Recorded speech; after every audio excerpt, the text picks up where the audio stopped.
कर रहे हैं कि आप कह रहे हैं कि ईश्वर नहीं और हम कहते हैं कि ईश्वर है। तो एक्सप्लेन करने के लिए भाई अपने अपने स्टेटमेंट रखे जाएंगे कि मेरा कहने का कथन रहेगा कि ईश्वर है, तो हम कैसे प्रूव करते हैं कि ईश्वर है, और आप कह रहे हैं कि ईश्वर नहीं है, तो आप अपना स्टेटमेंट ऐसे तरीके से एक्सप्लेन करिए तो सामने वाले को लगे कि ईश्वर नहीं है। ठीक, उसके बाद हम अपना क्वेश्चन को लेके आगे को एक्सप्लेन कर रहे हैं।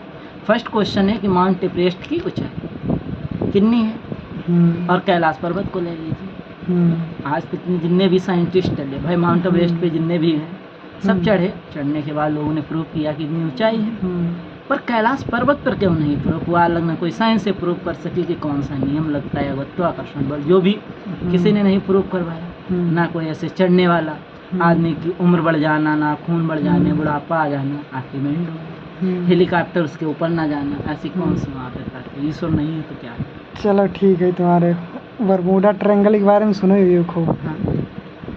तो बरमूडा ट्रायंगल में ऐसी कौन सी चीज़ है होन पर जाए कह रहे, तो जब तुम माउंट एवरेस्ट वही पर कह रहे हो कैलाश पर्वत पर यहाँ हाँ, कि भगवान है, रिसर्च कर ले, एआई से पूछ ले, कोई को आल लगे भगवान है। ठीक ठीक विकी बार सेकेंड ऑप्शन मारो सुनो मैहर सुनो हिंदी में पढ़ते छोटो समझ माँ शारदा को साइंस भी लगी रही, सीसीटीवी फुटेज भी लगे रहे, कोई नहीं यह नहीं बताए पाए कि 4 बजे के बाद कपाट बंद हुए के बाद वहाँ फूल कैसे आओ।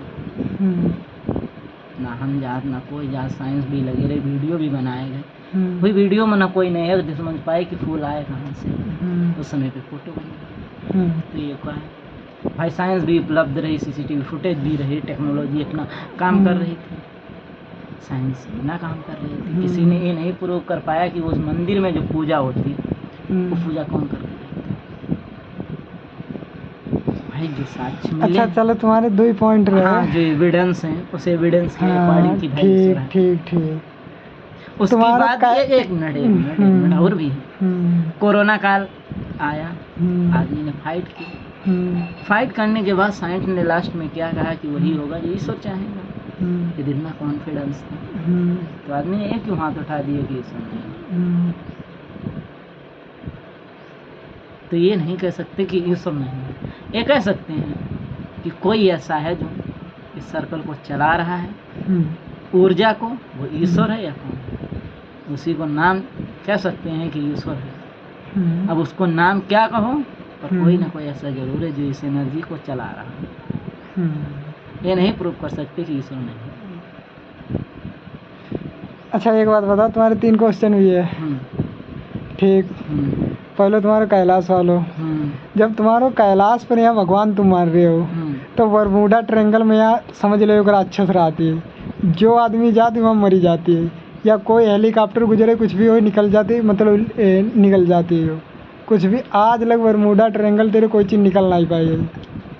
ठीक, तब हमका वही का दानव के ओर साक्ष्य दे सकिए तुमका बात तुम्हारी, जो तुम कैलाश तुम प्रूफ कर वो चाहिए जो क्वेश्चन तुमने एक्सप्लेन करो। एक मिनट एक चीज रुको तो हम बताओ समझो, जो तुमने पॉइंट कहो को तो बेटर तरीका से एक्सप्लेन करो कि रीजन कहाँ कहाँ, जैसे हमने बताया। हाँ, तो कि आज तक की साइंस रीजन बताए, कोई एविडेंस नहीं दो कि ऐसी ऐसी घटना है।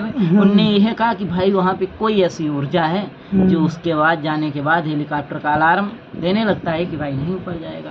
आदमी के चढ़ने के बाद बाल सफेद, नाखून बढ़ जाती है। ऐसा जो आप बता रहे हैं हमने सुना है, आपने सुना है तो बढ़िया तरीके। हाँ, देखो कैलाश, आप वहाँ ये बताइए कि वहाँ पे लोग गए और ऐसी घटनाएं घटी, इसके साक्ष्य हैं। इस साक्ष्य से मुझको लग रहा है कि दानव है, तो किसी ने अभी तो ये तो नहीं प्रूव कर पाया। जैसे वहाँ पे लोग गए, उम्र घटी, प्रोसीजर हुआ, रिजल्ट आया, प्रूफ हुआ। तो आप इस तरीके से इस क्वेश्चन को एक्सप्लेन करो कि ताकि सामने वाला बेटर से बेटर समझ सके कि ऐसा ऐसा हुआ। और कोई भी चीज़ जब भी प्रूफ होती जब उसका एविडेंस होता है, विदाउट एविडेंस नॉट प्रूफ। चलो देखो, तुम्हारा कैलाश की बात रही, कैलाश एक मार कैमरा